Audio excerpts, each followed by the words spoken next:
Oh, look, it's the top of the hour. My mic isn't working. Check. Are we getting sound? Okay, thank you. I can hear you. Thank you. Meet Echo put up a thing that said, "Are you speaking? We're not getting any sound." And I believed it. What a fool. Okay. Thank you for the axe. Here we are. It's IDR. You knew that because it's kind of hard to wander into the wrong virtual realm. Here's our note well. If you're in this meeting, you're somehow agreed to this thing because it was on some click wrap, and you've are presumed to have read and agreed to all this stuff. If you haven't, go read it. We have an agenda. We had, let's see, actually this is a little outdated because both of Linda's talks, number 6 is coming after number 7. Other than that, I think the agenda is as it stood before. So, Sue, do you want to talk to these?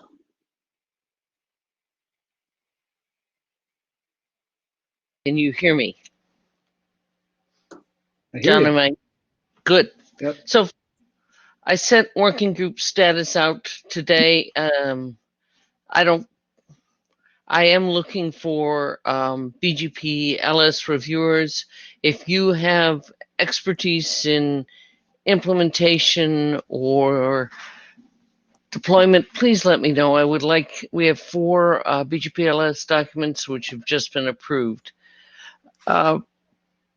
So if you have also with virtual IETFs, I would like to make sure I get all the adoption requests. If you've got an adoption request, please send me a note. And Yang model has received chairs comments from the Yang doctors. I'd love to know if there's any comments. I still have a couple people to check with. I will try to arrange some conversations with you one-on-one, and then perhaps you may see a short I'd like to collect comments on the BGP Yang model so we can wrap that one up. Next, John. Next slide, John. Find it. Okay, where are we? Well, FlowSpec 5575 BIS and FlowSpec B6 are very close to publication. We're nitpicking with some of the ISG members, but that's good. We wanted to make sure this time we don't have to go back and do the version 1s. It's time to begin work for people who are interested in FlowSpec version 2. Watch for a call for presentations and perhaps an interim. I'd like to kick things off on interims because this is a short time slide. The Ipsec Tunnels are still progressing along. I'll go through that, and Bgpls will talk about streamlining. The AutoConf work is stalled. The chairs will restart, and I think we're pretty much got one route leak protection document and Grow and IDR are working together. Next slide, John. The Ipsec Tunnels. This is just a report from someone who has been trying to work with all 3 sets of authors. We had 2 in IDR, 1 in BEST. I still see 3 different use cases for these. My goal has gone down, as a sort of shepherd trying to help them, is to see if we can share TLVs if they're the sub-TLVs, if they're the same information.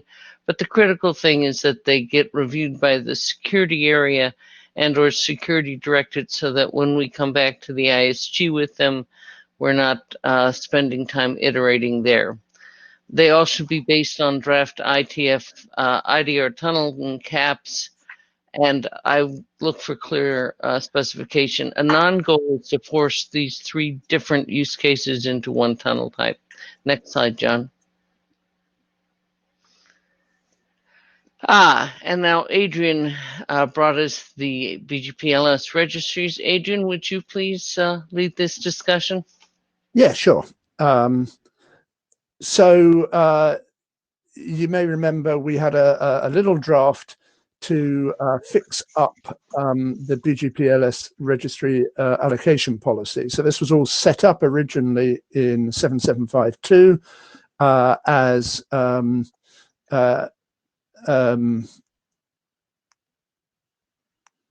that's interesting. That's wrong. So they were all set up as specification required with approval by a designated expert.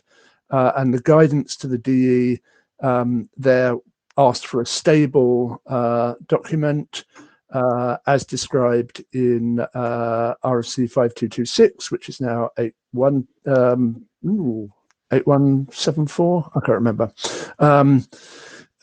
So there's lots of debate about whether an internet draft qualifies as a stable document. And Alvaro pointed out that IDR is not the place to have this sort of debate. So we really have two options. Move to expert review. Expert review simply relies on the designated experts, which is what we had done in the draft in question, or we could move back to specification required, but tighten the DE guidance. So I kicked the list, and very many thanks to Bruno, Les, AC, and Kitan for chiming in. And it looks like we're moving very fast to, yes, let's be expert review, but let's tighten up what the DE is allowed to do, in line with RFC 7370, which did something similar for an ISIS registry. So I think that my next actions are to bash the DE guidance and then ask the chairs whether we should wait for 7752 bis, which is on our agenda later, or push this draft back to the AD for further action.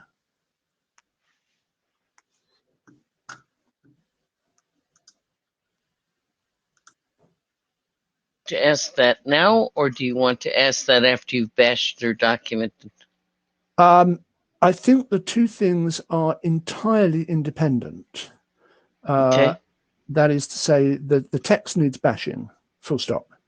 And we should now decide, given that 7752 bis may have advanced a lot closer, we should decide whether we want one or two documents. Being at the speed at which things come in and off of the AD queue, I'd like to keep what's on the queue, then the AD can bash. But that's my single co-chair, very tactical viewpoint. John or working group, any other thoughts? You have Alvaro in your queue. Alvaro, speak. John, I think you have to allow Alvaro. Okay, so is it me or John? Me? Okay. Yes, I'm sorry my queue is kind of slow, but there's a lot of documents. Tunneling caps took a long time. Whatever. I have a lot of excuses. What I want to say is that I'm not opposed to two documents or whatever you guys want. What I did want to point out is that 7370, which Adrian mentioned, is the guidance for expert review for the ISIS registries. And basically what that says is that it is basically 7120, but handled by the expert review, handled by the experts. In other words, drafts need to basically be adopted by the working group before anything gets adopted. So it is pretty much the same thing you have today, except that it's a different way, right? It's just 7310 or 7370 with expert review instead of specification required with 7120. With that little caveat of maybe there's not enough clarity in different places about whether an ID is accepted or not. That is totally up to the DEs. And I know that's not documented anywhere, but I'm sure that the current DEs, which Adrian is one, and the chairs and me and Diana wouldn't be opposed to any of that. So having said that, if we're going to go with 7370, like expert instructions, it is pretty much the same thing that you have today. If one of the objectives, which is what I understood from the draft, was to speed things up and let people request code points without being working group documents, then that doesn't necessarily get you there. Now, again, assuming that 7370 is taken the way it is, it can still be modified. So just wanted to point that out.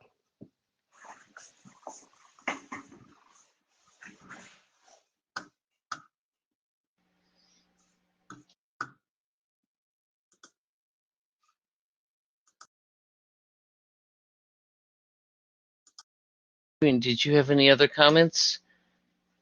I think, Alvaro, I wasn't trying to say that things were really slow, but I agree that tunnel and caps took a lot of time out of both Alvaro, John, and I. It's a good and meaty spec. I'm amazed with some stuff John's done. Okay, Adrian, any more final comments? Otherwise, I'll go on to some more chair. No, Chair let's get the working group going, and I'll take this to the list. Okay, so I'm going to go, John, to the next slide. Could you advance for me? Okay, I think you got to get one more. I did something and now it's not advancing. Okay. Give me a second. I can free range. People can read it from the rest. Why don't you try one more time? Yep. Okay.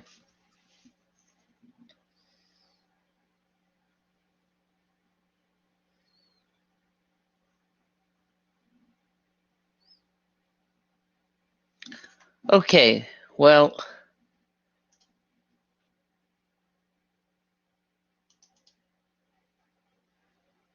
I will just pick it up from there, John. The rest of it can be fairly brief.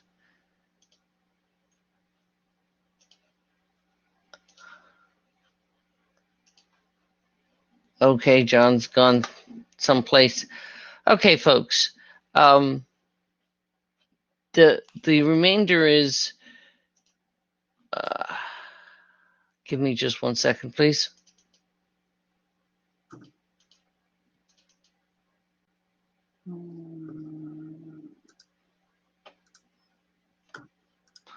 Okay.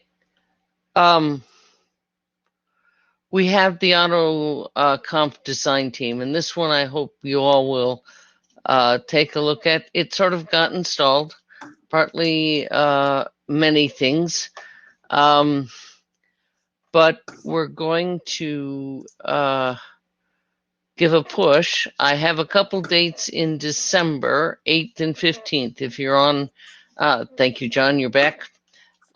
If you're on the AutoConf design team and you have strong feelings for a particular date in December, please say it. We will try to get some meetings and get an initial statement and design document out. I will probably suggest to the authors and to the working group that we hold an interim and talk about the original thing and bring a summarization to IETF 110.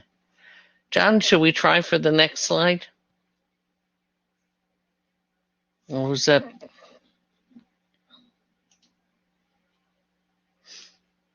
The last one's just a big thanks to G. He's done a great job of organizing and shepherding things. We wanted to make sure to thank him. He created our agenda and organized our speakers and helped John and I stay focused on the tunnel and cap spec. Thank you. John, I think we should go to our first. Any comments, folks, on any of the points in the chair slides or the status?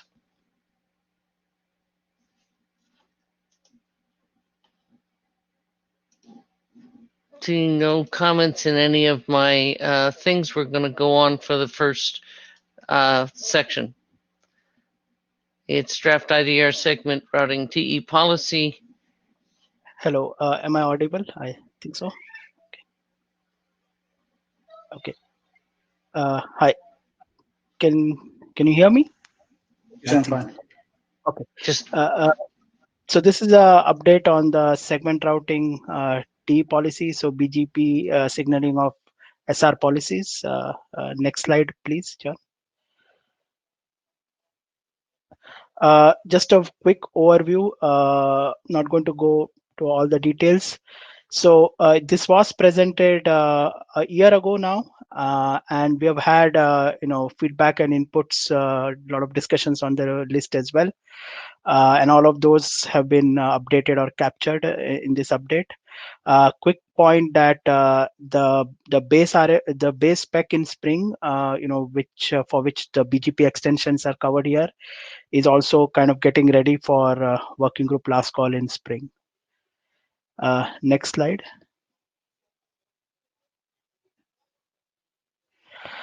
So what are the updates over the past year? That is since the last presentation. There have been changes to align with the SR policy architecture, the base draft. There was some confusion about the policy name TLV that was there existing, and that was actually the SR policy candidate path.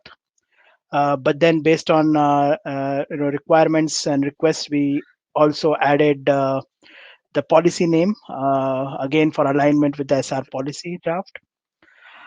Discussion about the route origin community and its usage to indicate the originator. So we've added that in the draft.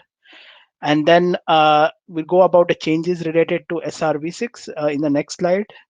But other thing I would like to flag quickly is we've seen the tunnel NCAPs draft, getting fixed up. And as part of that, the IANA registration is happening there for the color extended community. So this draft has now been updated to refer there, and the IANA section text has been updated. There are other fixes and stuff. Again, thanks to everybody for pointing it out. Next slide, please. So about the SRv6, the network programming is with the ISG awaiting last discuss. But what we did over the past year is update it to align. So we have a SRv6 binding SID TLV, and this is because the current binding SID TLV, we could have only one binding SID associated with the SR policy. But when we get to SRv6, we can have more than one with possibly different behaviors. So all that clarification and text has been added, and the segment types have been updated for the optional signaling of algorithm behavior, things like that. So that segment type changes, what it has resulted in is that the previous type TLVs, we've had to deprecate them.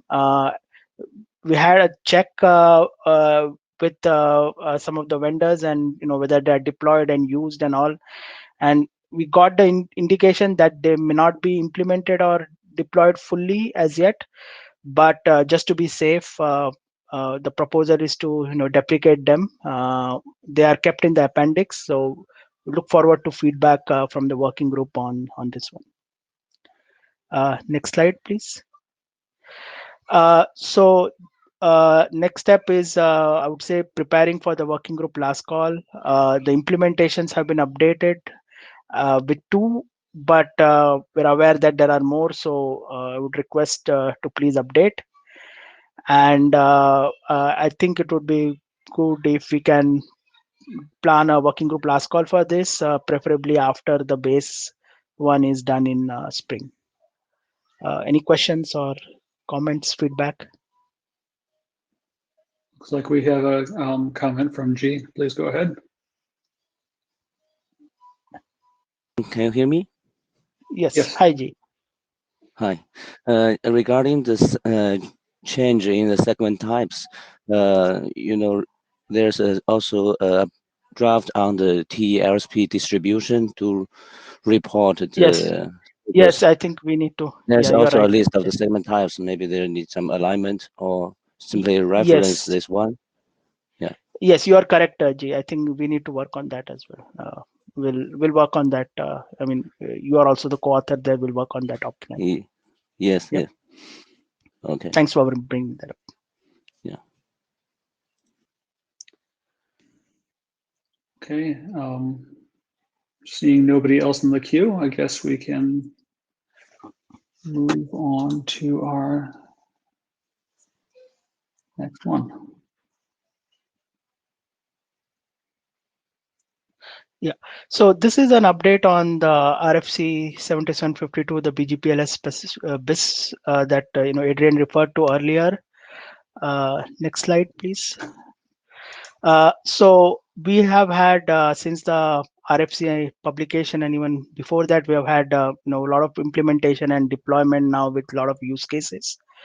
And there has been a discussion on the list, as well as a lot of inputs from various folks, including our AD, when he was reviewing some of the segment routing extensions, that there are issues. So we started around IETF104 this thing to try to fix them up.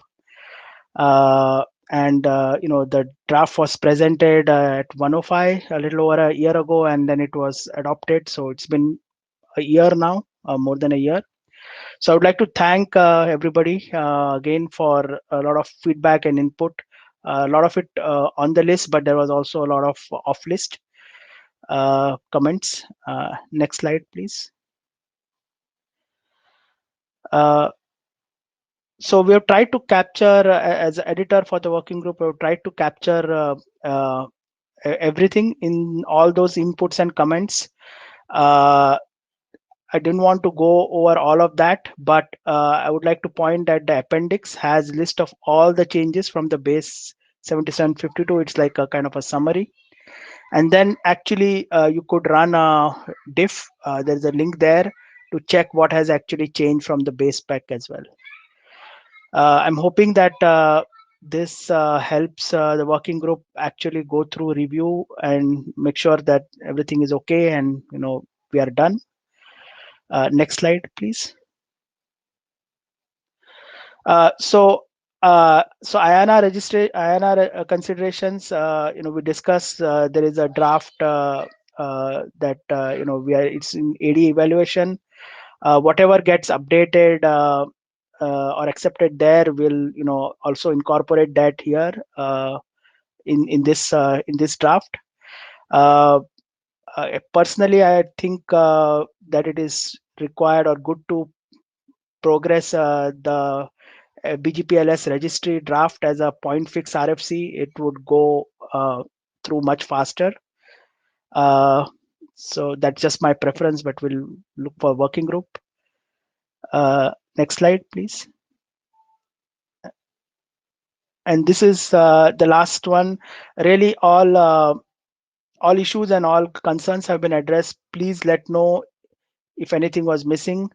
I know it was a difficult time over the past 9 months this year, but in case you wanted to, so there was a bit of silence, but if there is anything else that needs to be added, please do let know.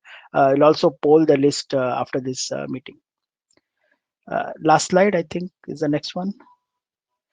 So how do we go about this, and wanted to check here whether we need to keep this BIS document open. If yes, for how long? If no, then maybe next year, early next year, we start planning for a working group last call, because I'm not sure if helps just to keep the document open. I'd look to inputs from the working group chairs as well. John, I'll jump in here real quick. I always find that a working group last call knocks out comments to documents. So I'd go for December or January for working group last call whenever you finish the other things. John, do you have any other comments about that? I was just going to give my answer to the, do we see a need to keep the biz document open for more time? And my answer is, if you feel it's done, then I don't see a need to keep it just arbitrarily open. We need to have a proper working group last call and know that some people have reviewed it, but beyond that, no, let's get it done. I mean, if anybody else thinks otherwise, please put yourself in the queue. But I'd say, yeah, what Sue said, let's go ahead with the last call fairly promptly. And I see Adrian volunteering to review. Thank you, Adrian. Yes, thanks, Adrian. That's all. And unless there's anybody else who wants to put themselves in the queue, I think we can move forward. Donald. Okay, hi, this is Donald Eastlake with FutureWare. That's what I wanted to. I'm going to present on flow spec for tunnel traffic. Next slide, please. So the file name for historic reasons has NV03 in it, but it's actually designed to cover flows for a wide variety of tunnel types that are listed there. One's currently in the draft. Will be possible to add more, I suppose, but I think it's got a pretty good covering. And it allows you to match on the actual tunnel header fields of various sorts, as well as the various headers that are just beyond the tunnel header. Typically IP headers just beyond the tunnel header, the other things. And you can as well match on the IP or whatever header in front of it. There'll be examples and stuff in a little bit later in the presentation. And you indicate all this with a AFI-SAFI pair using a new SAFI that indicates it's a flow spec for tunnel traffic. And the AFI indicates what you're going to match right at the very beginning of the packet, or the beginning of the packet inside the VPN if it's a case where you're matching VPN traffic. So, for example, you might have a IPv4 AFI, but this AFI says tunnels. That means you matched an initial IPv4 header, but then you would be able to match various forms of following that tunnel header. And if you want to go beyond that and match the headers just beyond the tunnel header. Next slide. So this is just how this depends on other drafts. And I annotated this with what I believe is the current status of the different slides. Next slide, please.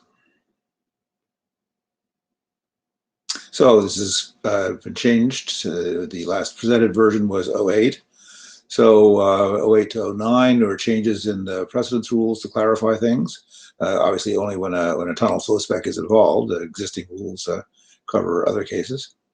And various editorial improvements and typo fixes, particularly the two noted there, which occurred multiple times. Next slide. And then there's changes from 09 to the currently posted 10 version. The L2TP v3 flow spec in there was extended. Previously, it was good for data messages, but it didn't really cover control messages. So that involved one fairly small addition, sort of expanding the capabilities for that particular tunnel type. And the second point here is the various fields which were added for matching purposes to handle control messages and for further editorial improvements. Next slide. So this is kind of the heart of the thing. So what the NLRI looks like. So you have the overall length, and then there's the tunnel type. So if you have to have a tunnel type if you're using this. It's only for tunnel traffic, and it only matches tunnels of that type. There are two flags. One indicates whether or not there's a routing distinguisher present, because you want to handle a VPN case. And the other is whether or not there's what is called an inner flow spec. So moving down, then there's the outer flow spec, and that's matches an outer header, which type is determined by the AFI, for the AFI that invoked this parsing and interpretation. Then there's the flow spec for the tunnel header itself, which it could be extensive or it could be minimal, depending on the kind of tunneling. And then if you've indicated it's present, you can have an optional inner flow spec, and you have to provide another AFI down there for that, because you need to indicate whether you want the inner flow spec to match, for example, IPv4 or IPv6. Next slide, please. So here's a simple example where there actually isn't anything to match in the tunnel header. It's IP and IP. So you have the outer and an inner flow spec if you wanted to match across those things. You wouldn't, you would initially be matching probably the IP header, but if it was in the VPN, you might want to match an initial L2 header. Next slide, please. This is a slightly more complicated VXLAN case. In this case, there is the VXLAN header. You can match fields in there, and similarly, there's an outer and inner flow specs. And in this case, the inner flow spec would be optional. You might want to only match outer and some fields in the VXLAN header, like the VNI or something, and not match anything on the inner header. So that is basically how the tunnel flow spec works. And next slide, please. So believe that this draft is ready for working group last call. We're going to see what comments there are here at this meeting, and perhaps over a short period of time, and maybe do one revision and then do working group last call, perhaps. I see Jeff in the queue. I'd be happy to hear what he has to say. Yep, please go ahead. Hi, can you hear me? Yes. Yes. Hey, it's Jeff. So Donald, we've gone through a lot of learning as part of working through the 5575 BIS stuff. You are doing this as a new AFI-SAFI pairing, so this is effectively ships in a night versus the other spec. You really don't have any real dependencies as far as that piece is concerned. The thing I have to ask, though, is that since you're sort of leveraging existing encoding types, in terms of like the op fields as an example, that means that as you're specifying things, you're vulnerable to one of the interesting extension headaches that we found for 5575. So basically, since there's no, yes, go. I was just going to say, okay, this draft says that for the matching the headers, which is the really new, substance to be matched, that there's a separate registry, and I believe it says that they are all TLV format. So it doesn't say anything specific about what to do about unknown types, for example. So maybe that's something that should be clarified. Possibly, and I'm also realizing that I was looking at version 8 rather than version 10, where I see you've actually made a bunch of changes. So I think I have to withdraw my comment. Well, okay. I think it's looking at it from the point of view of extensions in the future. For example, a new tunnel header type is something useful to do. Okay, I will re-review based on the current draft. For some reason, I had a stale cache. Okay, thank you. Alvaro. Hey, Donald. I have a Yes. quick question, just to see if I understood what you just said to Jeff. So what you're doing is the encoding in the NLRI of the operators, right, and the components to match is now TLV based. Yes, yeah. Essentially, the fields being matched are all either like value fields or bit fields or something like that. So the existing match operators and way the value to be matched is encoded, and the logic of having multiple of those and the ANDing and ORing is sort of all the same, but they're, I believe, they all have type and length at the beginning, and so even though the value encoding is copied from earlier documents, and they have it's a new registry with types that can't conflict. Right. So. Okay, so I have a question not for you, but maybe for the chairs. Well, we were doing 5575 BIS and the V6 flow spec. The answer to a lot of the questions about extensibility and other things was we're going to be working on flow spec V2. Now, it seems that 5575 BIS, this solution, and flow spec V2, whatever that is, may all be three different things, like ships in the night, right? Is that what we're talking about? Is that the direction we're going? Am I completely confused? Do I need to go to sleep? All are possible options. I need to go to sleep. Sue, do you want to take this? Yeah, I'll take this. So, Alvaro, you've hit a point that I was going to raise anyway. Here's our challenge working group. This draft was adopted before we got into the understanding of how much TLVs are problematic. I was hoping that Jeff had read the most recent version. I think I need to do a call before we do a working group last call that says, should this go, are you feeling an urgency to do this now, or shall we wrap this into V2? And I think I need to see what the working group wants. John and I specifically limited the first three things to what the operators told us, which is 5575 BIS, V6 because the ISG strongly wanted it, and so did the operators, and the OID because the operators wanted it.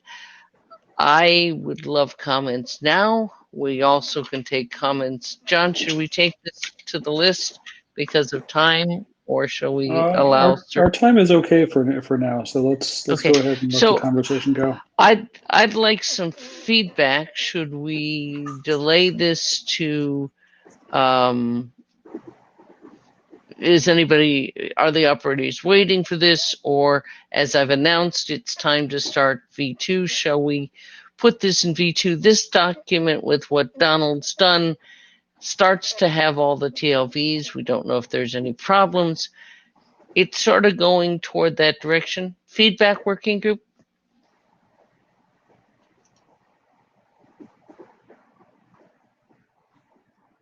Jeff, please go ahead. And that was my call for feedback. Anybody want to make any comments now? It may be early. I'll make three very brief ones. The first one is, do we want to make it fit on flow spec as V2? That's an open question. We could certainly. I think the interesting question that drives that more than do we have to do it just for niceness of encoding, is really whether or not the use cases for this draft are intended to overlap ever the stuff in the existing flow spec documents.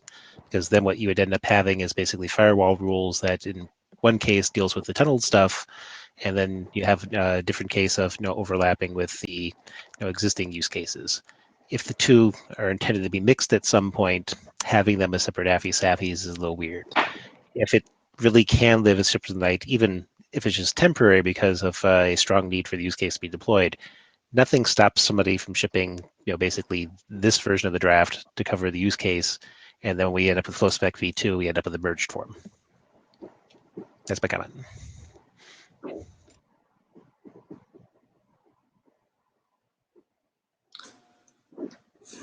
Thanks. Any other comments right now? Show of hands thing. See if we can get some sense. Can I make a brief comment? I just wanted to say that I think that a working group last call would cause greater working group attention and review of this document, and that would perhaps yield something which could have better expressed the need, what the actual requirements and an adequate mechanism would be.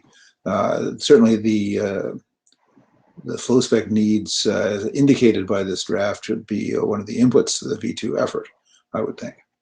And that was my comment.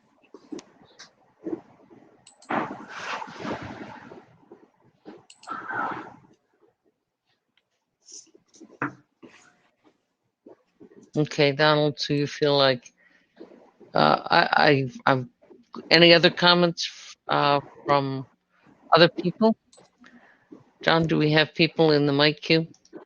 We do not. I think that we can move on and discuss this on the list. And I think that, Donald has a valid point that a working group last call is often a good forcing function anyway. So if we want to discuss it in that context, I think it would be reasonable.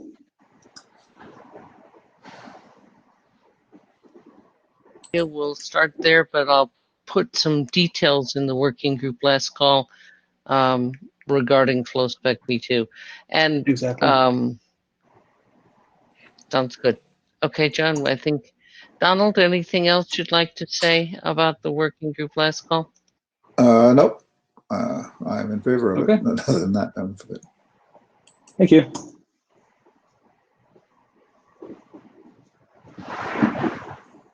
Hello, everyone. Can you hear me? Yes, we can. Okay, thank you. So today I'm going to talk about the updates for the RPT draft. Next page. So first, I should say thank you very much for all the people who give a lot of comments around the working group last call. So especially Robert, Donald, Peyton, and Jacob. So after we receive those comments, and then we update the document, and then address. We address those comments. So those comments can be classified as three groups. One group is that we already have configurations we can for dynamically adjust the traffic. We can do this job through configurations. So why do we need RPD for dynamic traffic adjustment? So that's the one group of comments. So another group of comments is that, so in the old document, so it looks like that the RPD routes is distributed through P2P or P2MP. So in this latest document, so we update and with more details. So from this latest document, we can see that the RPD routes is distributed P2MP, is not P2P. So the third group of comments is about the issues about failures. So when failure happens, so what happens for this kind of traffic adjustments? So we address these three group of comments. We already addressed these three group of comments in the document. Today we just briefly talk about the how we address these comments. Next page. So for operational network, so we already have tons of configurations. So in order to adjust traffic dynamically, so we can use configurations. But if we use configurations to dynamically adjust the traffic, so because we already have tons of existing relatively stable configurations on number of nodes in the network. For example, we have tons of configurations on node A, and then we have tons of configuration of node B and so on. So in order to adjust the traffic dynamically, as soon as we want to adjust the traffic, then we need put or push some configurations to some of the nodes in the network. Because this adjust of traffic is dynamic, so the frequency maybe sometimes high, and then so this kind of configuration change on some of the nodes of the network will be very sometimes frequent, and then sometimes maybe it's not that frequent. So with this kind of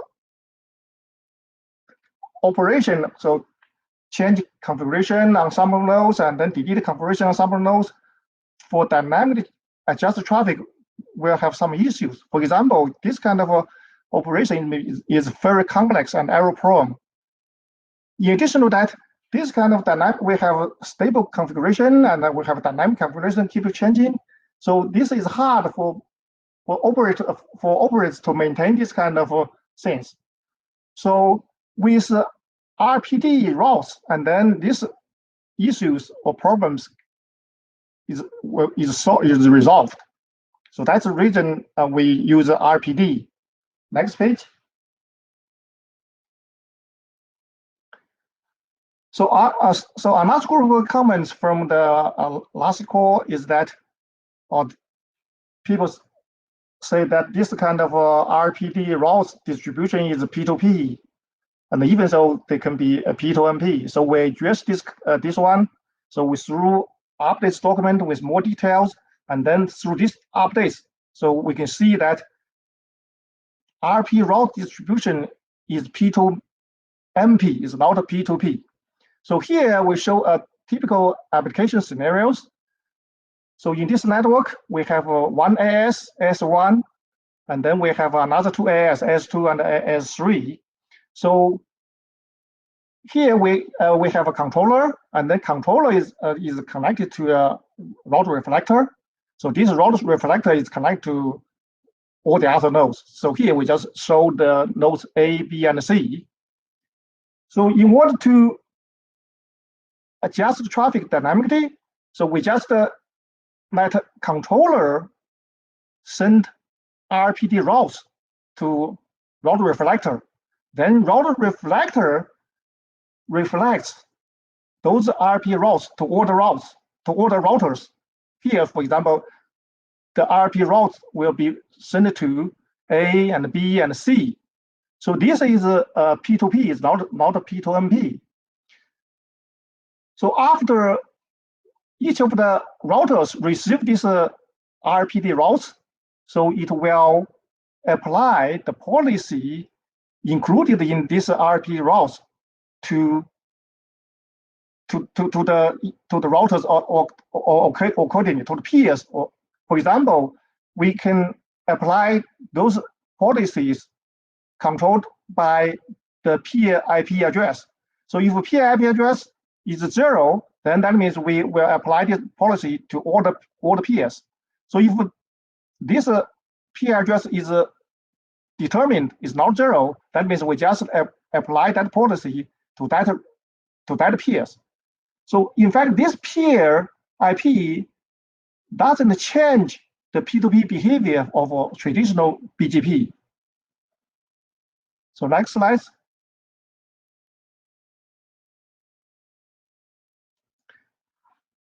So the last group issue is about failures. So the failures we can classify different types. One type is that the failure is because of bug. For example, failure, the route is fail. If we cannot, or a route fails to install the routes in the forwarding table. So this is out of our control. This is the bug. So we need to fix this bug. So this failure issue caused by this failure is out of this document. So another failure is that we can have controller failure. We can have a failure of sessions between the controller and the router reflector. So for these kind of failures, so we can use existing GRs. So we can use the basic GR. So in this case, either controller failure or session failure, and then those of routes for used for adjusting traffic can stay there for some time. So if we think this time is not long enough, so we can use long-lived restart. So in this case, we can keep that route for adjusting traffic longer. So in worst case, so even though we use this kind of GR, try to keep the route for adjusting traffic get withdrawn. So in this case, the worst case is that even though this graceful restart doesn't work for this case, we fall back to the original routes. That means we try to use RPD routes to adjust traffic to the best routes, we think. But because of a failure, the routes for adjustment get withdrawn, then those traffic will fall back to the original path. So I think that this one, even in the worst case, I think is acceptable. Just that this route for adjusted traffic doesn't take effect. So next page. So we would like also get comments after we address the existing comments.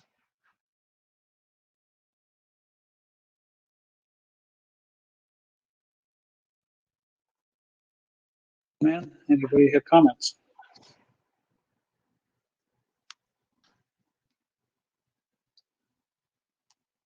Okay, well, questions and comments on the list then, please. Thank you. Okay, thank you.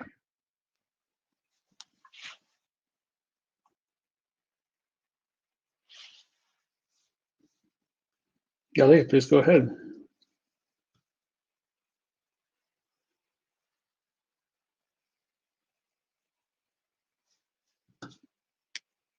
Yali, if you're speaking, we can't hear you.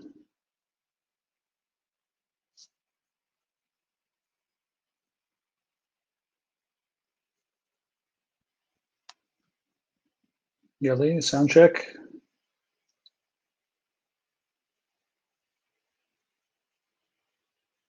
Still can't hear you.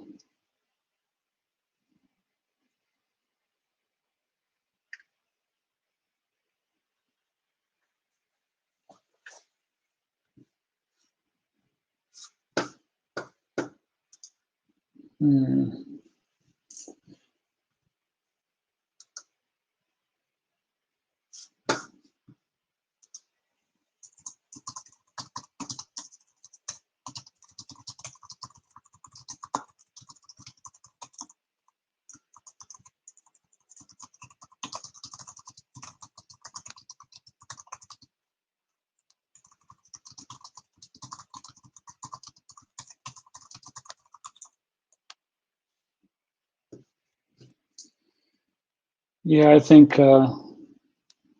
G's suggestion is good, and we should move on to the next presenter, and Yali should work on audio in the meantime, and we can come back. Okay, so we're going to switch. We're going to continue to the next next talk, and then we'll come back once Yali has audio worked out.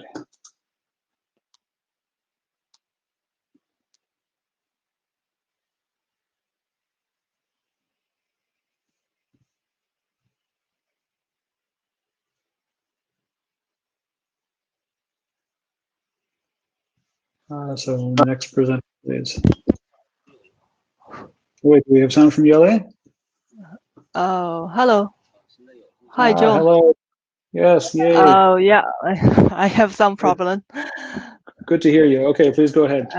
Okay, thank you. Sorry for that.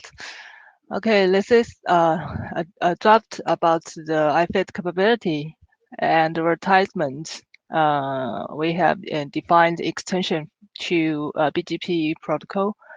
Next page, please. Yeah. So in this draft, we mentioned the IFIT word to refer to the family of the unpassed telemetry techniques. We include in this terminology has the IOM and the alternate marking method.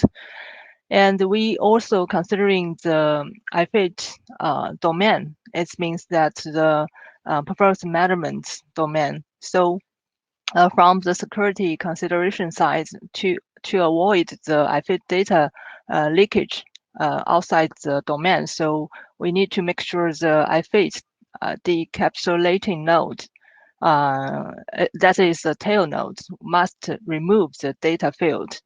So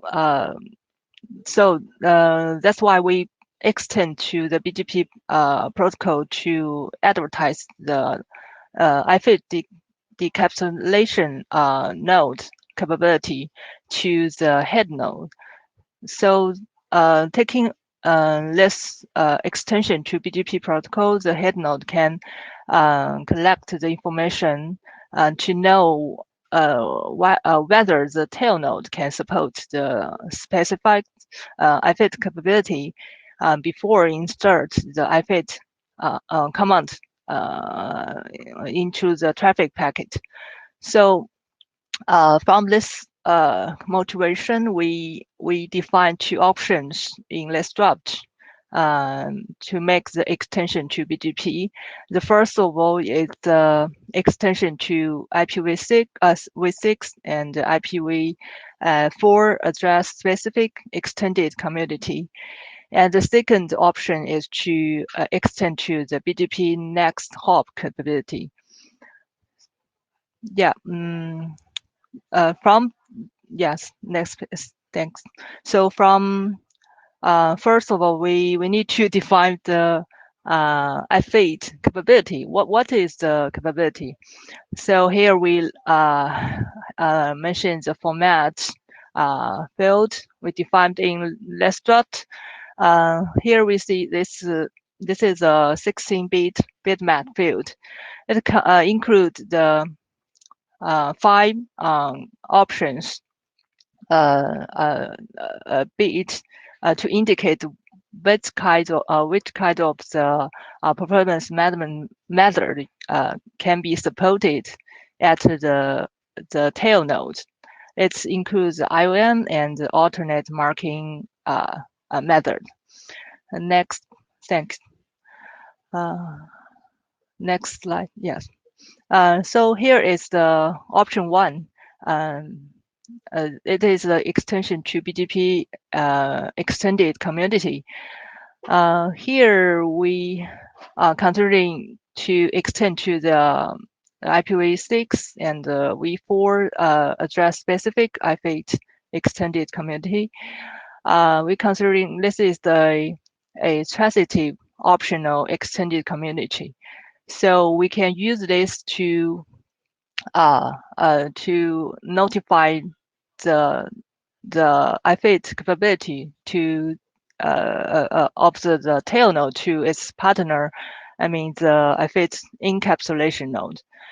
So here, from this 2 figure, we can see that the format, and in this format, the optional IPv4 address and the v6 address is the address of the IFIT decapsulation node. Yeah. Next page, please. So yeah, this is option 2. It's extension to the BGP next hop capability. So as we see, the working group draft defines the BGP next hop capability. It's a non-transitive BGP attribute. So we can consider use this in the intro domain. So to notify the tail nodes capability to the head nodes. Here we also define the format based on the working group draft, define the next hop capability, and we extend to the IFIT capability include in the capability value field. Yeah, and next, yes, yeah, this is all the content defined in this draft. And any questions and comments? Thank you.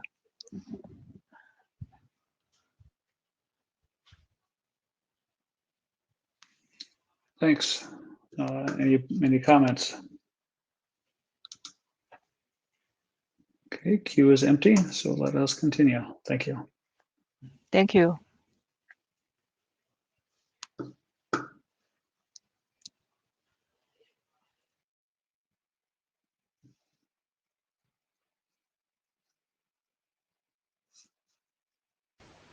Please go ahead.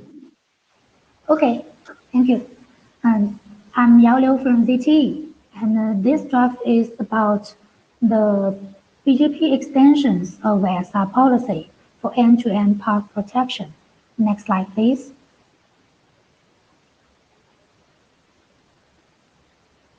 When SR policies are involved and a strict compliance of the SR policy is required, an end-to-end protection should be preferred over local repair mechanism. It is introduced in the SR policy architecture draft that candidate path can be used for path protection. And SR policy allows for multiple candidate paths, and only one active candidate path can be provisioned in the forwarding plane at the same time. So other lower preference candidate paths may be used as a backup path. When distributing SR policies using BGP, each candidate path is carried in an NLRI. So far, there is no mechanism to carry the protection relationship of candidate paths in BGP advertisement. And of course, we can do it by local configuration. And backup candidate paths provide protection only when the segment lists in the active candidate paths are invalid. It is not flexible enough in scenarios like load balancing. For example, candidate path 1 is the active candidate path, and the flows are load balanced between segment lists 1 and 2. Candidate path 2 will take place only when both segment lists 1 and 2 are invalid.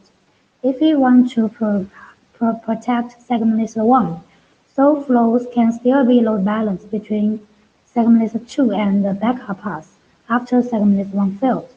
Using candidate paths for protection cannot achieve that goal. And this document proposes extensions of BGP in order to provide path protection. Use segment lists when delivering SR policy. Next slide, please. Segment lists can be used solely or combined with candidate paths together for path protection. This figure gives an example. The Heliad node has received 2 candidate paths belong to the same SR policy, and CP1 has the higher preference, so CP1 is chosen as the primary path. And in CP1, list 3 is the backup list, so it will not be enabled on the data plane at first. After list 1 failed, list 3 will take place. If list 2 and list 3 are both invalid, then CP2 can be enabled for protection. Next slide, please. Here are the BGP extensions for SR policy proposed in this draft. And the B flag in segment list subtier V indicates the segment list acts as a pure backup path in the candidate path. And the list identifier tier V is used to identify the corresponding segment list. And it contains the optional subtier V, list protection tier V, which carries the protection relationship of segment lists. The rightmost figure shows the position of the newly defined tier Vs in the advertisement of SR policy. Next slide, please. And in the TLSP distribution draft, they could describe a mechanism to collect the policy information that is locally available in the node and advertise it into Bgpls updates. And it includes SR candidate path state TLV and SR segment list TLV. And the SAB flag are originally defined in candidate path state TLV, while the S flag indicates the candidate path is an administrative short state, and A flag indicates the candidate path is an active path, and B flag indicates the candidate path is a backup. And two new flags are introduced in is draft in SR segment list TLV to offer more details of the segment list states, and the S flag and the B flag has the similar meaning. And the S flag indicates the segment list is in the administrative state, and the B flag indicates the segment list is a backup part. And next slide, please. and we request feedback and comments. Thanks, that's all.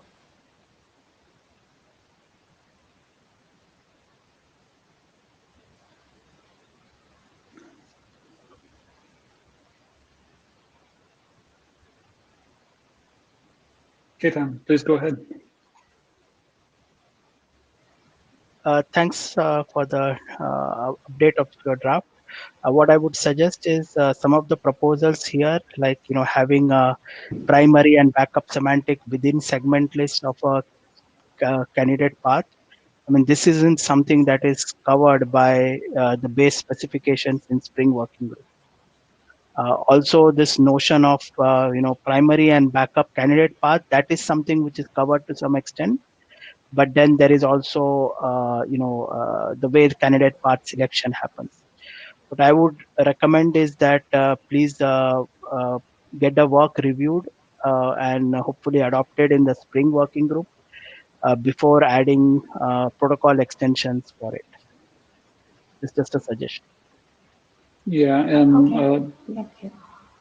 I was going to make a similar comment, which is that the proposed encoding seem fine, but the underlying idea seems like it's something that Spring should review at least. Okay, I'll take the comments and send to the screen for review. Thanks. Great, thank you. Any other comments? If not, then we will continue forward. Linda, are you here? Yes. Can you hear me? Yep, loud and clear. Oh, good. Okay, so here we want to propose a new path attribute in the BGP NLI called app metadata. The purpose is for 5G edge computing service. Next page, please.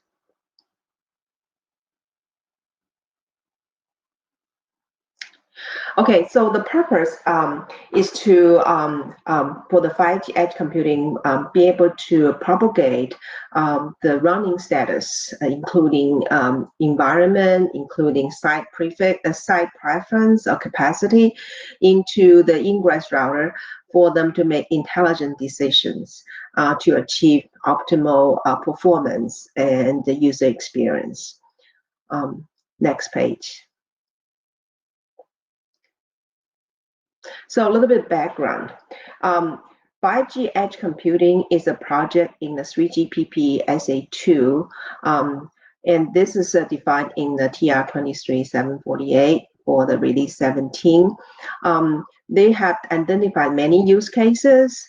For example, drone communication with controller. They require backend servers to be very close to the device, and also they require multiple servers for the same applications. So you could have 5G sites and each of the cell tower to have this backend server hosted. And they have virtual interactive conference.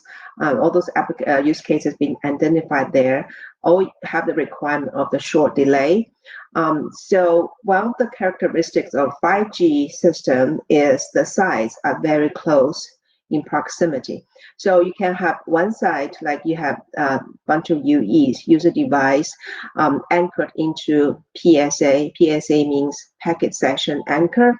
And they go to the local data network, and you could have another PSA too in very close proximity. So for the server, backend server, you could have multiple copy of them very close nearby. Next page, please. So from IP perspective, right, we are working on the plumbing from the networking side, the IP layer.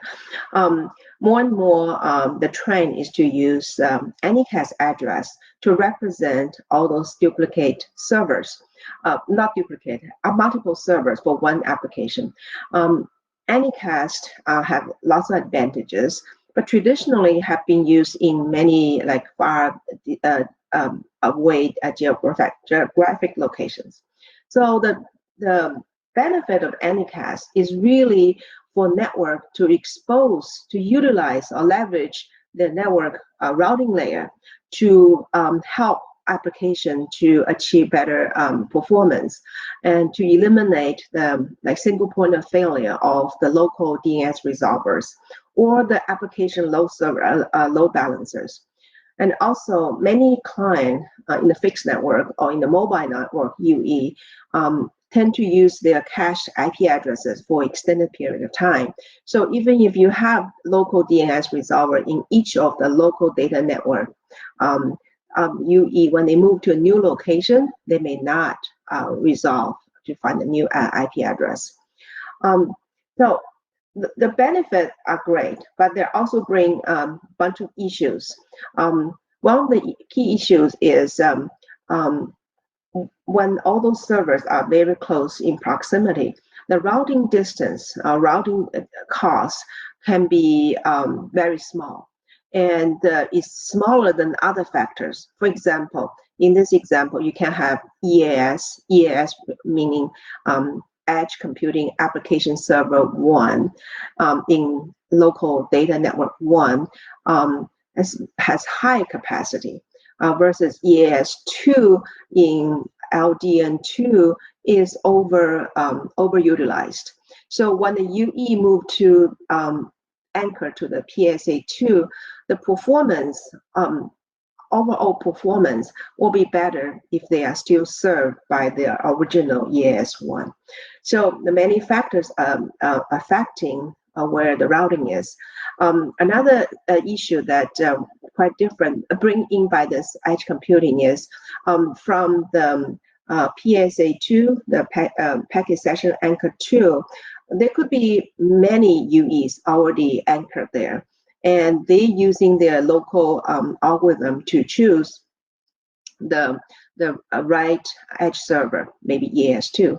But when the UE1 move from the anchored PSA1 to PSA2, they better service will be provided by EAS2. So same destination, same address, the performance can be based on different source can be different. Next page.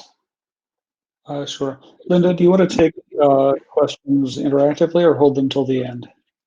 Sure, if it's not too long. Casey, go ahead.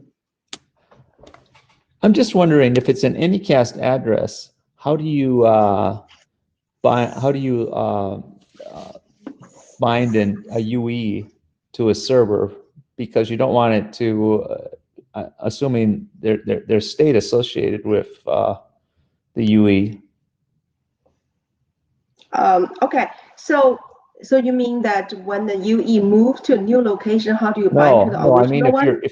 if you're dynamically load balancing, how do you pin a UE to an app server if it's an Anycast address? Okay. So in today, especially if you look at IPv6, right?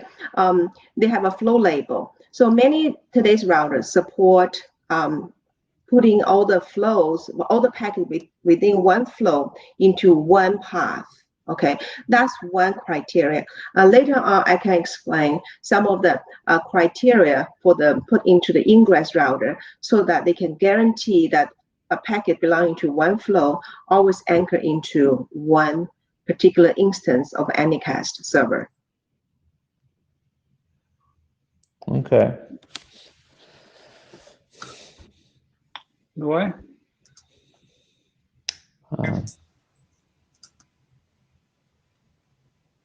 I'm assuming you can hear me. Yeah, I can hear you now. Okay, good. I don't know, Linda, if it helps. I see that your I mean, I see one slide that talks about within a market. I see another slide that talks across markets. And I know you're trying to kind of represent the IP network, but I don't know if it helps if you can draw out, the DU, CU, UPF, because, in the old days, that was all, backhaul. Now between front haul, mid haul, and backhaul, when you call an IP network, I don't know which area you're talking about. So maybe if you do, it might clarify it better. That's a very good comment. If you bring back to the first page, previous page, John, if you can bring up the previous page. So in this network, obviously from the base station, node B to the PSA, that's within 5G system. So they have IP network as well. There's a draft in the DMN on the TN aware mobility about network within the 5G. They have IP network. Here I'm talking about a local data network after the UPF. So UPF and PSA is a function of the UPF, user packet function, right? UPF. So the LDN, local data network, is completely IP network outside the 5G. It's serving the 5G system. Okay, so maybe later on I can refine the description, maybe in the draft. Hopefully, people can give more comments. Should we move forward? Is that clear, Lua? Okay. I guess he'll put himself back in the queue if it's not. Okay. So this page is about in the 5G edge computing service, to select a particular edge server. Traditionally, Anycast is purely based on the network routing cost, right? But in the 5G edge computing environment, for example, S1 here, they are in 3 different locations, we call 3 different local network. And the network routing distance, maybe there's difference. The round trip time may be a little bit different, but there's other factors. For example, S1 could be a bigger capacity. S1 in LD1 could be bigger capacity. I could have multiple servers behind a load balancer than the S1 in LD3. There could be a site preference, like network capacity preference. For example, in the R1, that's like a mini data center, the capacity there is much higher than the capacity next to the R2. There could be that for particular UE1 that he actually initially anchored to PSA1, UPF1, and go to the LDN1's S1. When he moved to the site B, which is maybe very close to each other, the capacity overtaking the network delay. So quite a few different factors for the ingress router to consider to choose optimal Anycast location. That's why we want to introduce some matrix for the egress router, R1, R3, R2, to propagate it to the ingress router, which make decision in forwarding. Next page, please. Okay, so here is why we need this application metadata. So this is a new pass attributes, which include load measurement, meaning for each of the egress router, which have the application servers directly attached, be able to do some measurement on the traffic flow to and from the server. There is a capacity index. This capacity index can be pre-configured or could be learned based on historic data. And there is a site preference. So the site preference can be dynamic based on who is accessing it. Depending on different UE, the preference could be different. So with all those combinations added together, the ingress router can make intelligent decision in the draft, there's we give an example algorithm on how the ingress router utilize different attributes to compute the index to choose which site to use. There's also other factors to be considered.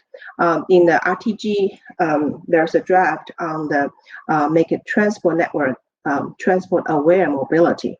So basically that draft is about within the 5G, that GTP tunnel, they use UDP port range to represent different priority or different slicing of the network. And those information can be passed through the 5G network exposure function to the local IP network. And that information can also be carried by the Bgpls app metadata TLV to pass to relevant routers. Next page, please. Here is the load measurement. As the router itself, we most likely applications are encrypted. They don't give us information about the internal logic. And from the plumbing side, we can only see the packets going into the router, going to the server, and coming from the server.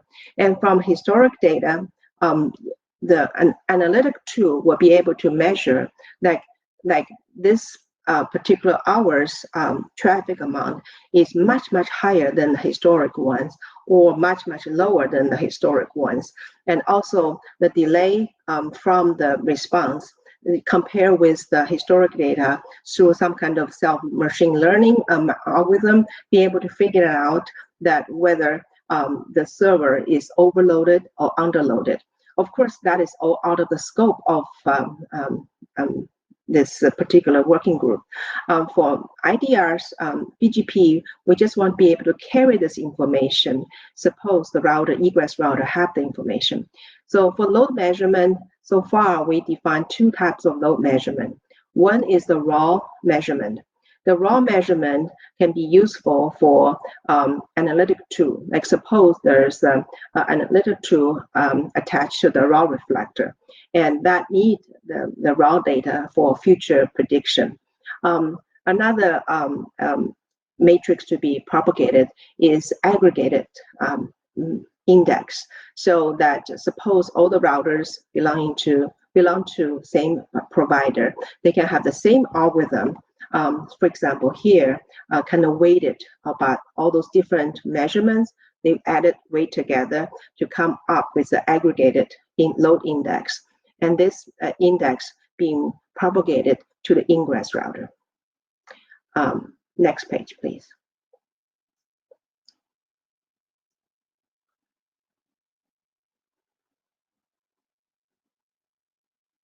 Next page. Yeah, I need a sec here. Something went wrong with the PDF viewer again. Oh, sorry. Okay.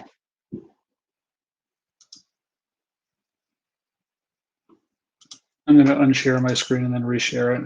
That finally is what ended up fixing it last time.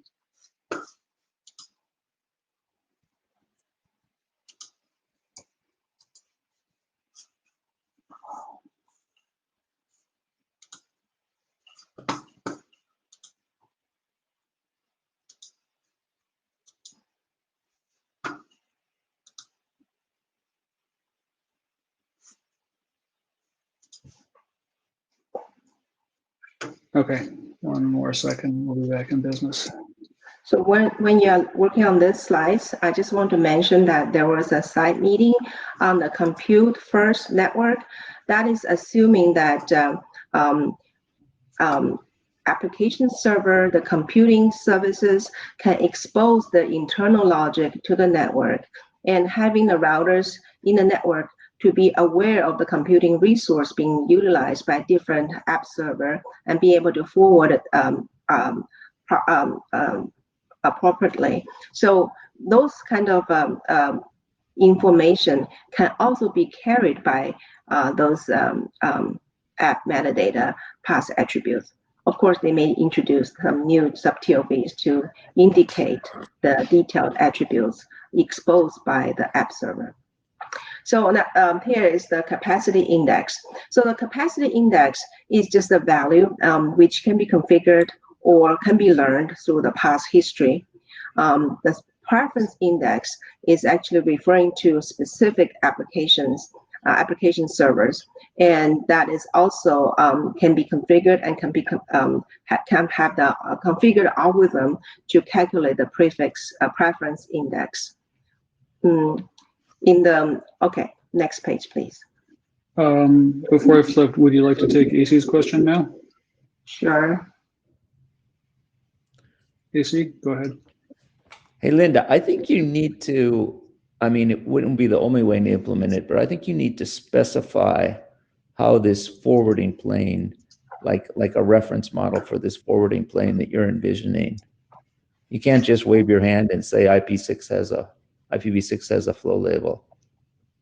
So at least in one of these drafts with all these metrics, you need to have that with the all the Anycast, reachable Anycast destinations, and at least one reference on how you would envision this working, because I don't think anything like this exists today.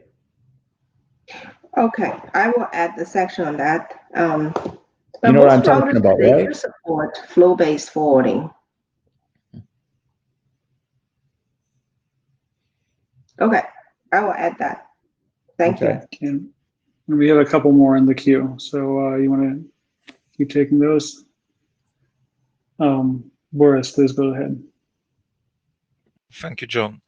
Linda, one question. I'm a bit worried about, is BGP a right like transport or tool for sending load measurement information? Because information about particular load of this egress node will be delivered with delay, right? Propagation handling delay. So it will be information about load in the past.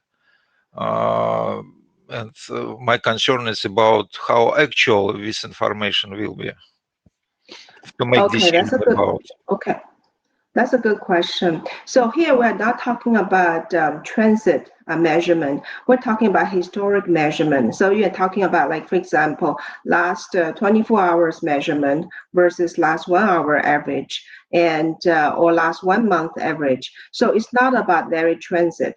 So the goal is really to estimate the load measurement compared to the historic data. So here, I'm just not giving the specifics on how actual measurement could be done. It could be that, like in the compute first network, the server themselves be able to expose that.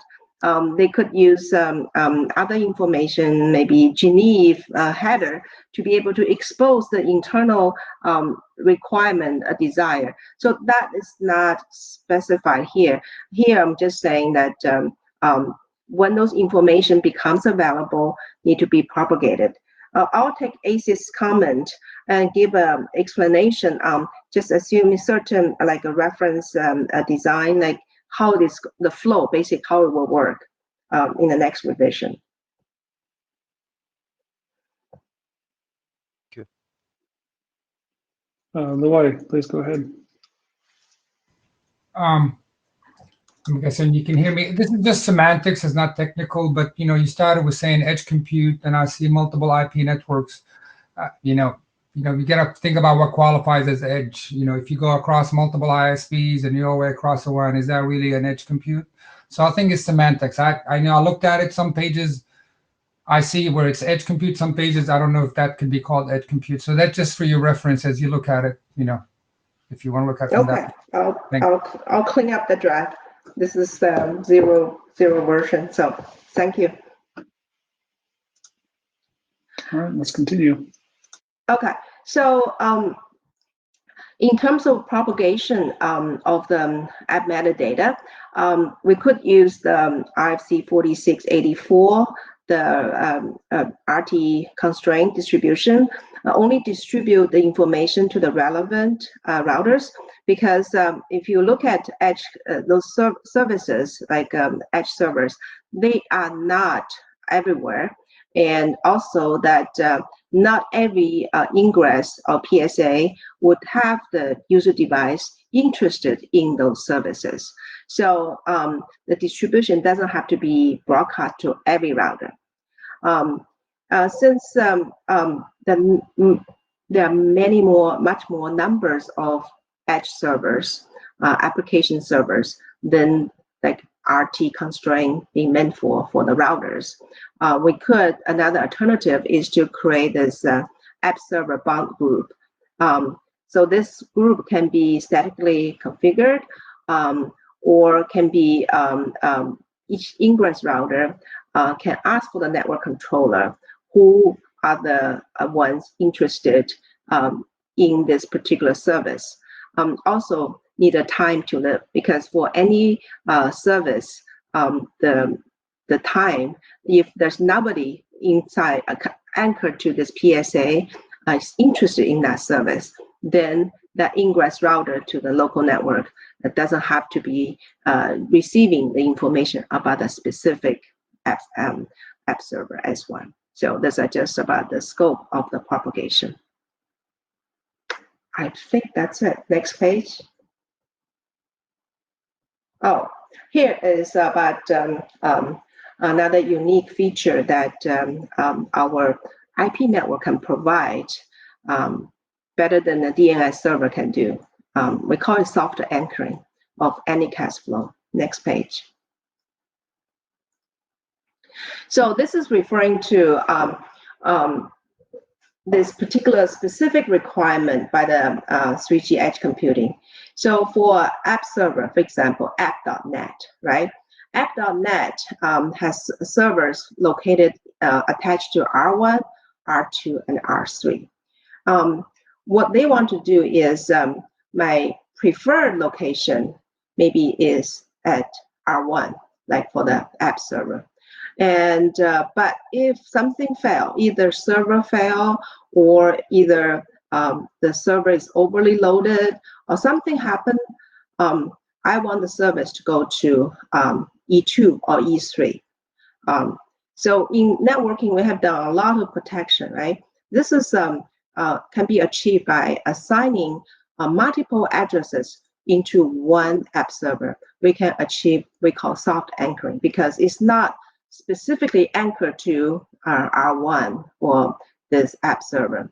The way to achieve that is we create, for this app.net, we create a group of anycast addresses. G4 being the address which not relevant to the location, it's not location preferred. L1 address is preferred to be anchored to R1. L2 address is preferred to be anchored to R2. L3 address is preferred to be anchored into R3. So with different cost, and the network can be able to consider all the other costs, like network delay, there could be site capacity index, some other information, all consolidated together to make the intelligence decision. And when the, like for example, if it's anchored to R1, if something fail, and then they will be equally distributed by R2 or R3, depending on the other factors. So that's, I think the network, the IP layer can provide a very elegant solution than the DNS solution. Okay, I think that's it. The background information is about how do we, it's just example algorithm in choosing appropriate egress router for the anycast location. That has more discussion in the draft. So just the information here. I wish we have more discussion on the mailing list or from people here. Thank you.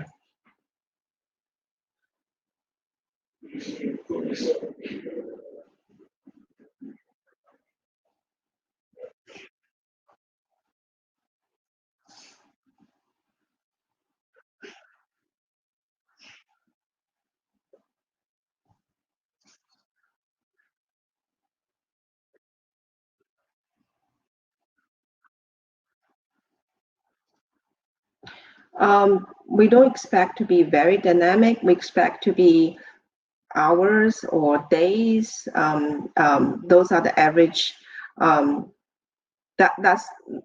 That's something we expect. Or better, if the provider actually owns those applications, then they will be able to give the information directly, and that will be more accurate.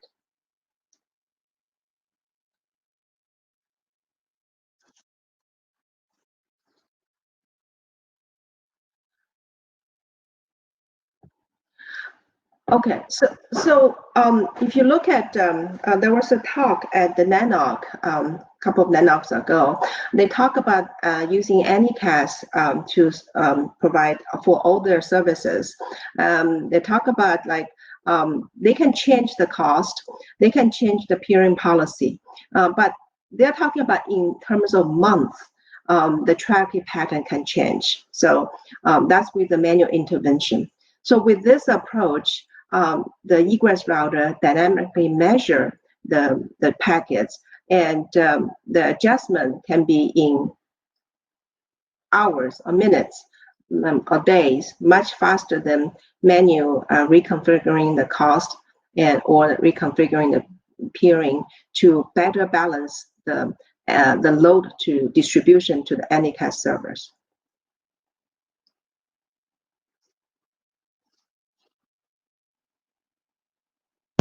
Hello, can you hear me? Does it work? Okay, I'm still unclear about a couple of things. Could you clarify who is taking the decision? Is it the ingress router, or do you have a kind of intelligent controller which is pushing to the ingress the appropriate route? What is your decision model here? Oh, okay. So John, maybe it's easier if you flip to the next page, the background information on the sample algorithm proposed for the ingress router. The main question I have behind is, what is the impact on the existing BGP decision process? Oh, so the decision is made by the ingress router. The ingress router receives all the cost from different egress routers, and he can use his own algorithm to determine which egress is the right one for the particular flow. And yeah, here but yeah, but this is BGP. You cannot use your own algorithm. You have to be compliant with the existing BGP decision process. So of course, you can specify a new standard which is taking into account additional parameters somewhere in the existing decision process, but you cannot simply do something else. Wait. Let's go to the next page. Let's go to the maybe second or third page showing that the network structure. The first page, maybe.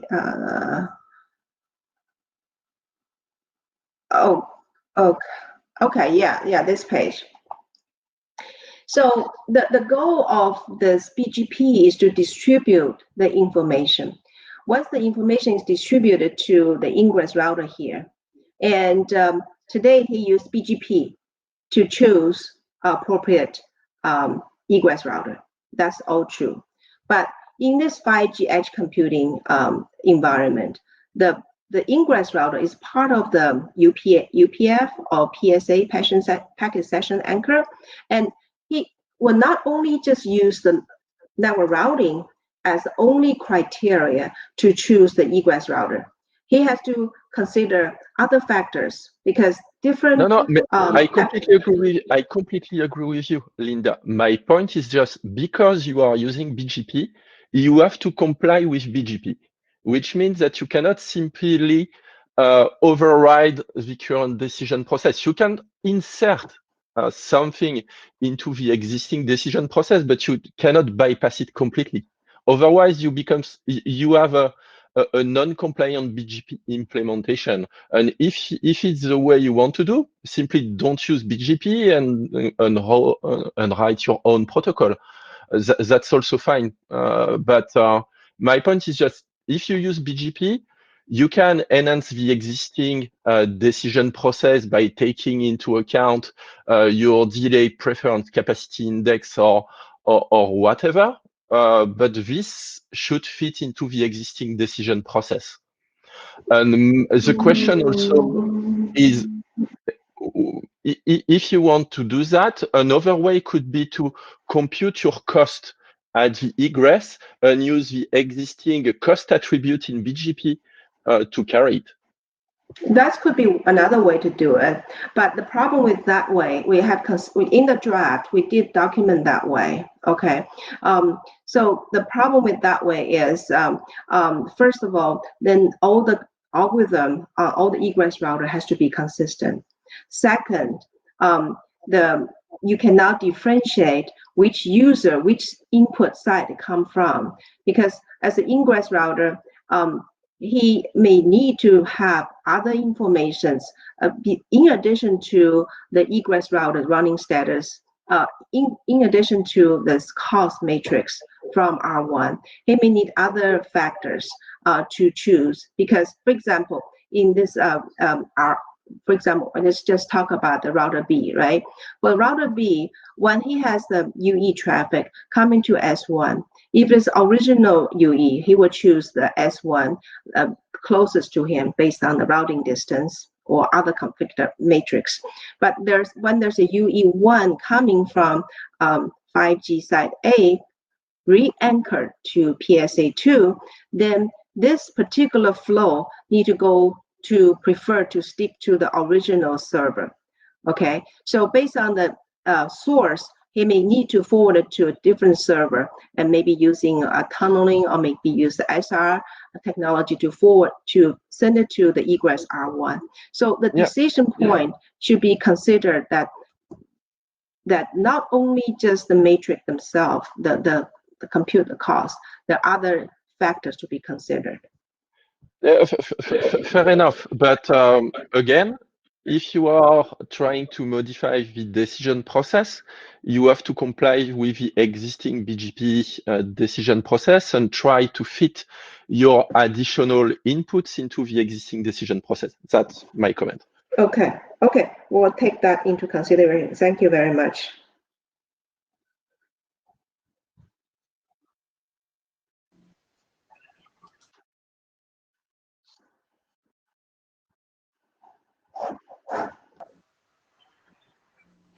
Yeah, I heard the comment about hours, Linda. I wouldn't make a blanket statement. I wouldn't make a blanket statement about hours. Think about, 5G is not one use case, and you've got consumer, you have enterprise, and you have critical services. You have some of this stuff. So if don't build your solution out that the measurement is going to be in hours, because in some use cases that won't be helpful. So just keep that in mind.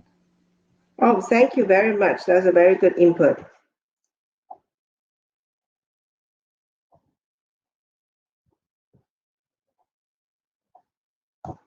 Thank you.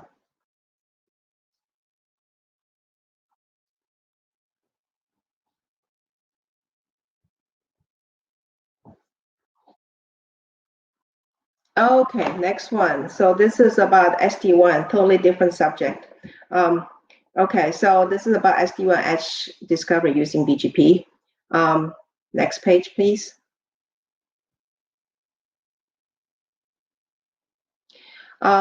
So the intention of the draft is to use the tunnel in cap 20 and using the recursive lookup and to tag the client routes with extended community and also with the color extended community to make the update more compact. Next page. So the recursive lookup is described in the tunnel in cap section 8. So the client route basically have the next hop to the edge node loopback address. Then with instead of describing all the detailed tunnel attributes for this reaching this client, we're just using the encapsulation extended community with a tunnel type. We want to have a new tunnel type, SD1 hybrid, or other existing tunnel types. and we color it with specific color, extended community. And then the update 2 for the node will have the tunnel egress endpoint to describe which endpoint, which port this tunnel ends terminate, and we'll have the port sub-TOV, which include the ISP information for this port, particular WAN port, like whether it's from company A or company B, will include geolocation of this node. Just assume that when SD-WAN deployment, they can be far apart in different countries or different states. The Lisp has this sub-TOV geolocation, which can be very useful to be included. And also optionally to include all the IPsec sub-TOVs. IPsec sub-TOV can be tricky because IPsec security associations are pairwise, meaning every node, between every node, they have different keys. So the attributes as defined in the secure EVPN, you can see is, there are many. Of course, they can be included, but also we could include security SA identifiers, which is pre-configured as well. Next page. Next page. So here's just the illustration of the recursive lookup. So you have this example, CPE2 has client routes 10.20. something, 30.1.1x. So for the prefix 10.1.1x and 20.1.1x, the next hop is 2222, which is CPE2, and they are colored with red. And it shows that they are hybrid, meaning that those routes can be carried by L3 VPN paths terminated at the CPE2, and also being terminated we have a one port provided by ISP1 192 port, and another port provided by the ISP2. Or you could be terminated by the loopback address, IPsec, terminated at the loopback address. So either of them will be fine, but here we don't have to specify that. Next page.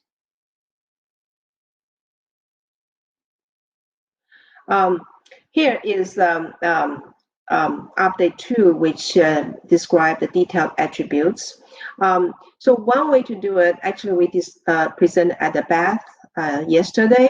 We're just using the tunnel in cap attributes with the new tunnel type SD-WAN hybrid, which can include all the needed information.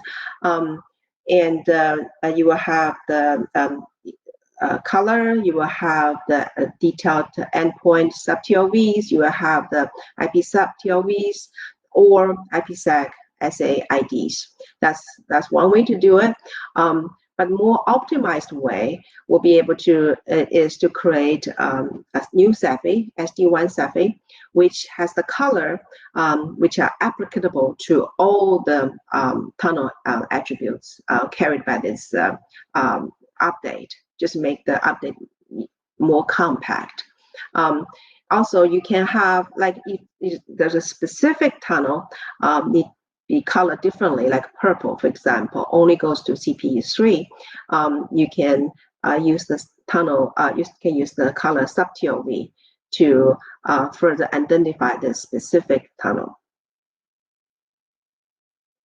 Next page. So this is for the SD-WAN hybrid SD-WAN hybrid tunnel type. You can here are the you can include multiple underlay tunnels included in this. You can have list of IPsec SAs. You can have all those SA terminated at one endpoint, egress endpoint sub-TOV. And all those ports, all those IPsec SAs share the common port information. Next page, please.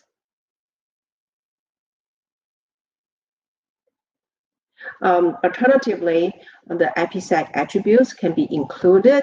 You include the IPsec essays nonce, public keys. You include the transform substructures, and those have detailed description in the secure EVTPM. All those attributes can be included under the hybrid SD-WAN.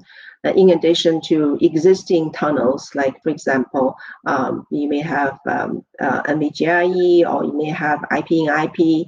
All those can be included underneath this tunnel type. Next page, please.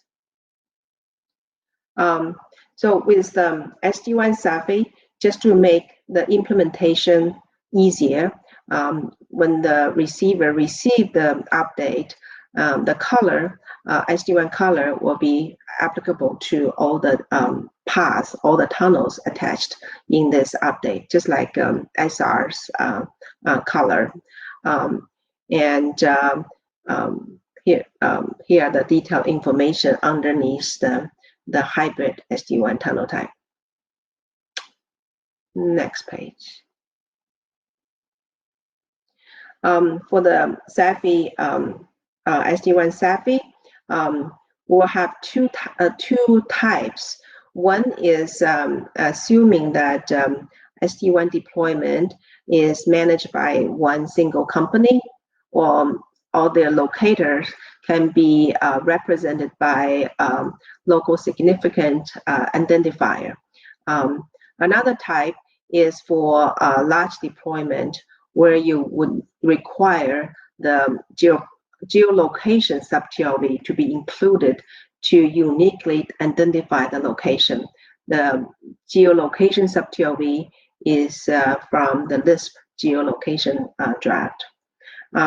You have a local ID, port ID, like suppose that you may have a group of CPEs there. They may have a local significant number to represent different port number. So that has a local ID. And then you have a coloring, which represent the common properties shared by all the tunnel attributes. Next page, please. So that's it. We'd like to hear your feedback. And in the draft, the more detailed description on the encoding of the nonce and essays and transform. So that is more details. I don't think we need to talk about them here. Okay, well, we want your feedback. So anybody want to add themselves to the queue, or is it too late at night / early in the morning to dial into details about IPsec? That's where my brain is right now. Linda, thank you.